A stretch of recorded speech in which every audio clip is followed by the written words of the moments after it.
नमस्कार, पुण्य श्लोक लेवल शो में आज हमने देखा कि देवी अहिल्या उस राधा को विश्वास दिलाती हैं कि उसके साथ न्याय होगा और राधा का बताती है कि उस लखन साहूकार का इतना आतंक फैल चुका है कि गांव के लोग बहुत ज़्यादा परेशान हैं और राधा अक्का ने उसके पति को भी उसके आतंक की वजह से खो दिया है। अब देवी उसे विश्वास दिलाती है कि न्याय होगा और चंद दिनों में ही होगा और फिर कहती हैं दरबार में इस मुद्दे को ले जाया जाएगा। और वहाँ महल में गुनू जी अपना खेल खेल रहे होते हैं। देखिए, पहले कुश्ती में हार जाते हैं खंडेराव होलकर उस नीमा पहलवान से और कहते हैं कि कोई बात नहीं, आप पहलवान हैं इसलिए हार गए हम। तो कहते हैं माफ़ कीजिए, आप कभी जीत भी नहीं सकते। क्यों नहीं जीत सकते? क्योंकि मैं पेशेवर पहलवान हूँ, इस वजह से नहीं, क्योंकि मैं बहुत ताकतवर हूँ और आप मुझसे बहुत कमज़ोर हैं। तो वो कहते हैं ऐसी बात नहीं है। फिर वो कहते हैं आप स्वीकार कर लीजिए, छोटे मुँह बड़ी बात कह रहा हूँ मगर ये सच है।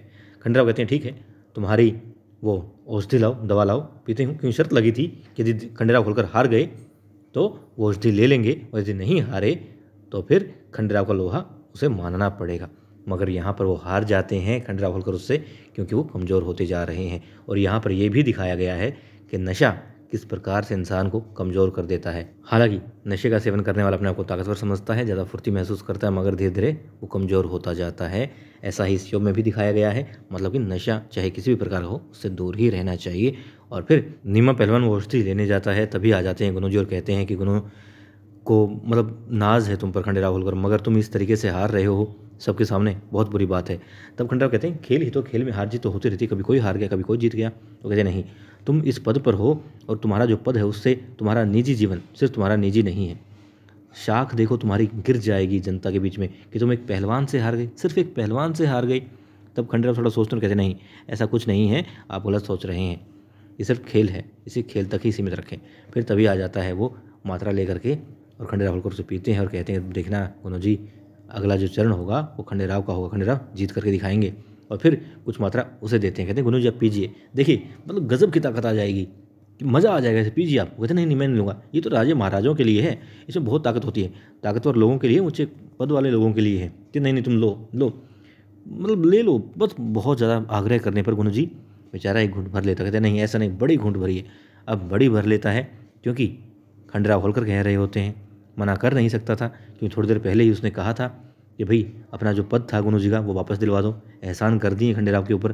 खंडेराव भी कहता है कि हाँ एहसान किए हैं मगर नहीं दिलवा सकता, क्योंकि विवश है देवी अहिल्या उनके निर्णयों पर अपने निर्णय थोप सकती है, तो वो ऐसा नहीं कर पाएंगे। और सूबेदार जी बाहर हैं, जैसे ही वो आते हैं इस बारे में विचार किया जा सकता है तो वही कर सकते हैं। कुल मिलाकर के बात ये होती है। और अब खंडेराव को यदि मना कर दे, नाराज़ कर दे तो वो भी ठीक नहीं है, क्योंकि धीरे धीरे उसे लग रहा है कि पद पा लेगा। अब एक घुंट भर लेता है और सर उसका चकरा जाता है। जबकि खंडेराव होलकर फिर जाके मुकदर उठाकर कसरत करने लग जाते हैं। और नीमा पहलवान से गुनू जी कहते हैं कि क्या पिला दिया, कुछ तोड़ ढूंढो इसका। वो कहते हैं कोई तोड़ नहीं है, कोई उपचार नहीं है, बस इसकी शुरुआत में ऐसा होता है, धीरे धीरे आदत पड़ जाती है, चिंता मत करें आप, सब ठीक हो जाएगा। और फिर खंडेराव होलकर आके कहते हैं देखा मज़ा आ गया ना, आप हर रोज़ नीमा पहलवान जी खंडेराव के साथ साथ गुनू जी के लिए भी एक मात्रा तैयार कर दिया करें, इन्हें पिलाएं, इनमें भी वो ताकत आनी चाहिए। और नीमा पहलवान सर हिलाता है कि हाँ बिल्कुल जी हाँ। खैर उसमें तो मात्रा में बदलाव कर सकता है, कोई बड़ी बात नहीं है।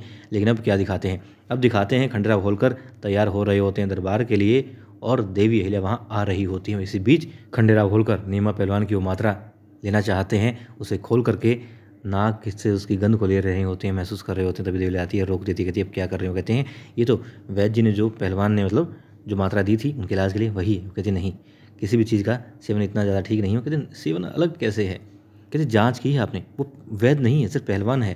कहते हैं तो देखो हम इसमें एक ताकत महसूस करते हैं।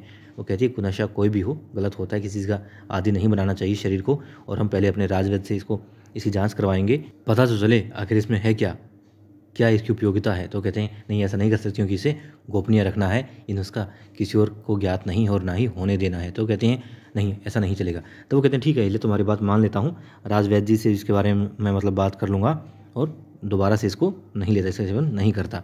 अब देवी अहिल्या कहती है कि बात करनी है, बहुत बड़ी विपदा आ गई है। विपदा बताती है कि पास का गाँव है, उसमें एक साहूकार है जो लोगों को परेशान कर रहा है। फिर कहती है पूरी चर्चा बाद में करेंगे, अभी चलिए। अब देवी अहिल्या चली जाती है वहाँ से बाहर और खंडेराव होलकर क्या करते हैं, खंडेराव होलकर जाते जाते मुड़कर उस पुड़िया को, उस मात्रा को देख रहे होते हैं।